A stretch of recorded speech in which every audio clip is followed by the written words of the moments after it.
இன்னைக்கு நீ சாம்பார் செஞ்சுக்கினா உங்க பாட்டி கண்டுபிடிப்பாங்களா?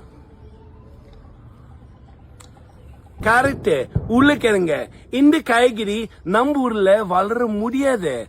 இந்த காய்கறி ப்ராடக்ட்ஸ் ஆஃப் இண்டஸ்ட்ரியலைஸ்ட் அக்ரிகல்ச்சர். நிறைய மருந்து, நிறைய தனி, நிறைய ஃபுட் மைல்ஸ். ஆனா somehow it's become normal. Solitude farm கேஃபேல நம்ம சாம்பார் கொஞ்சம் வித்தியாசம் இருக்குங்க. சுண்டைக்காய், வாழைத்தண்டு, முருங்கைக்காய், பப்ளிக்காய், விங் பீன்ஸ், முள்ளங்கி, கரமணி, கத்திரிக்காய். சீசன்ல மாங்காய் போடுங்க சாம்பல்ல. Final touch கொட்டுமல்லி. இந்த காய்கறி நம்ம ஊர்ல ஈஸியா வளர முடியும். மருந்து அடிக்க தேவையில்ல. தனி கம்மியா தான் யூஸ் பண்ணுங்க. ஃபுட் மைல்ஸ் இல்ல, நிறைய சத்து இருக்கு. உணவே மருந்து. இந்த காய்கறி ஒரு நல்ல ருசி இருக்கு. அப்போ ஒரு முக்கியமான கேள்வி கேட்கணும்.